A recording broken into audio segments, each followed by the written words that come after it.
I was a 19 Delta Cavalry Scout. I was a combat MOS. November 10th, 2014. 1:23 and 33 seconds.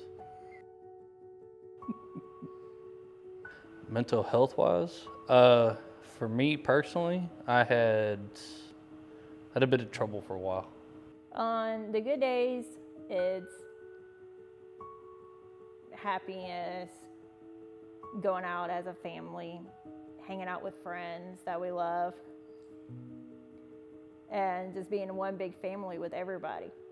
The bad days are, I can tell he still battles with his PTSD. And he's always going to battle with that from the things that he did get put through. But being his wife, you just got to be there for him and tell him it's going to be okay. You're safe.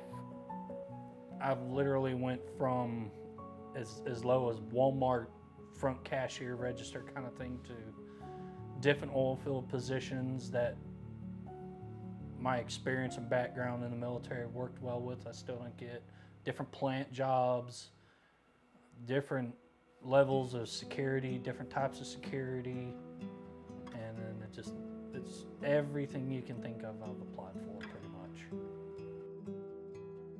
Sometimes there are veterans that will go out and look for a job and they'll just keep getting turned down, and eventually will end up leading them to be homeless. I've seen him phase for a promotion that he was very qualified for. And at first, they wanted to give it to someone else.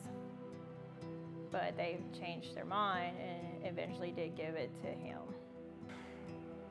It's tough to say because there are a lot of people that are pretty qualified, but I think, and I hate using it, but going back to my military background, I spent a lot of time in leadership roles.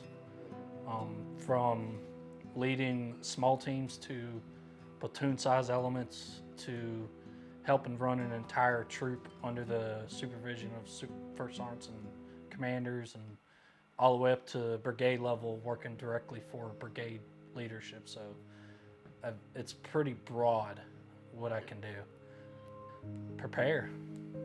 Always prepare. I would always say if I could go back and do it again, I wouldn't change anything about it, but at the same time I would.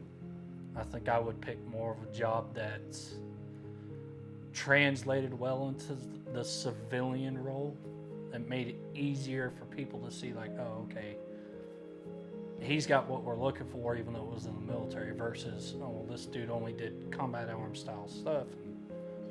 And they kind of, it seems like it steers everyone away from those kinds of personnel. So I would say keep at it, work hard, and if you can,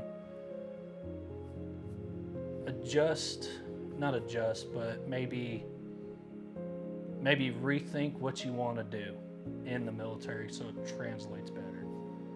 Be patient with them. Be there for them. Take each day by each day. A lot of what I've done in the military, about 90% of it just didn't translate. It's law enforcement and private security sector, so that's pretty much where I left. The only thing that I took from that was a lot of the training from our medics, which I did some different medical field stuff, but since never been good with testing and college stuff, I wasn't able to pursue that further. To be honest, it's not even me. I've got friends and family that tell me, hey, it's there, just wait. It sucks, but I know eventually it'll happen. It's just when, it's always the when, and I hate not knowing when. I haven't given up. If something pops up, I'll go for it. If it doesn't work, it doesn't work. I wouldn't say it's necessarily a failure. I think it's just one more hurdle. Managerial. Something in managerial type thing. Just instead of kind of sitting at the lower level management, maybe more of a mid to higher level management would be what I'd be actually ultimately excited for. To find that job I can retire at and make and just retire. Just be happy, be content with what I'm doing and not have to keep looking for the next best thing.